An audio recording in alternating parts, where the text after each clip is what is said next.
Pero ang Pangulong Bongbong, nasa abroad pala ang presidente. Pauwi na siya yata lakay. Ah. Galing siya ng UAE. Ayan na Pangulong Bongbong Marcos. Pauwi na mula sa isang araw na working visit sa United Arab Emirates. At mula sa Dubai, UAE, ay didiretso sa Davao International Airport. Ha? Davao? Lalanding sa Davao International Airport? Totoo ba yan, Let? Ha? Pupunta sa Doña Luisa Subdivision? Kay Pangulong, kay former President Duterte yun lakay Nga, ayan. Aris number 14, Let Narciso, please come in. Miss Let. Miss Let. Kay Sister L, anumang oras ngayong umaga inaasahan ang dating ni Pangulong Ferdinand Marcos Jr. mula sa kanyang biyahe sa United Arab Emirates. Matapos makipagpulong kay UAE President Sheikh Mohammed bin Zayed Al Nahyan, nakamiting rin ng Pangulo ang Dubai ruler at United Arab Emirates Vice President and Prime Minister Sheikh Mohammed bin Rashid Al Maktoum na pinuri ang mahalagang kontribusyon ng mga Pilipino sa kanilang bansa. Inilarawan ni Sheikh Mohammed ang katangian ng mga Pilipino na civil at gentle. Nagpasalamat naman si PBBM sa UAE sa pagtanggap at mabuting pakikitungo sa mga Pilipino, bagay na ani ay nagpayabong sa malalim na ugnayan ng Pilipinas at UAE.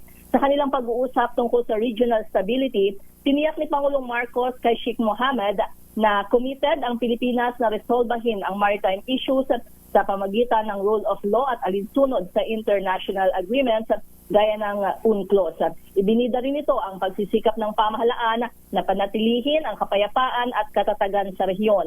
Sa usapin ng pamumuhunan, binanggit ni PBBM ang mga hakbang ng gobyerno kabilang ang streamlining ng mga regulasyon at pagpapalakas ng ease of doing business.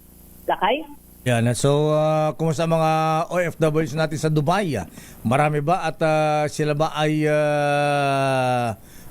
well taken care of? Ika nga, ayan. Sila ba ay pinapangalagaan ng gobyerno ng UAE?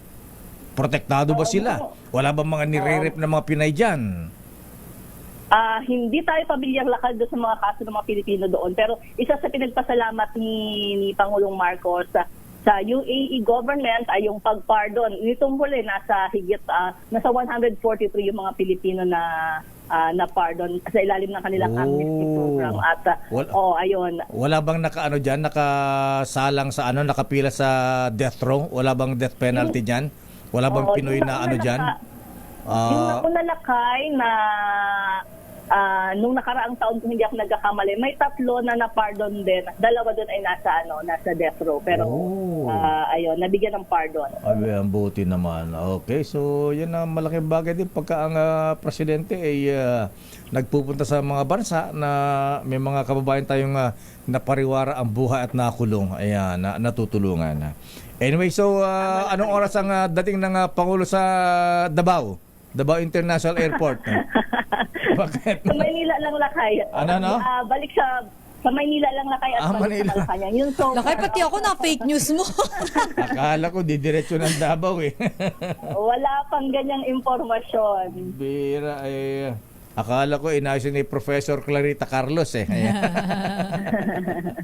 Okay, sige, abangan natin Miss Let. Ayan, so anong oras darating ang presidente rito ulit? Anumang oras ngayong umaga. Anumang oras. Ayan, nako. Kailangan maambos ang presidente. Ayan, dito sa lalo yung panibago statement ng dating Pangulong Digong, ha? Abay, ang sabi niya ay nanawagan na sa AFP, ha? Ayan. So nakalungkot naman. Anyway, sige Miss Let, abangan natin ang pagdating ng ito nga pala Miss Let. Parang nakakabingi yata ang katahimikan ng First Lady Lisa Araneta Marcos ngayon. Kasama lakay si First Lady doon sa UAE. Mayroon siyang papel doon, sinaksihan yung kasunduan para sa kooperasyon sa sektor ng kultura. Okay, sige. Okay, maraming salamat Miss Let mula sa Malacanang. Balik sa inyo lakay at Sister L. Maraming salamat Let Narciso mula sa Malacanang.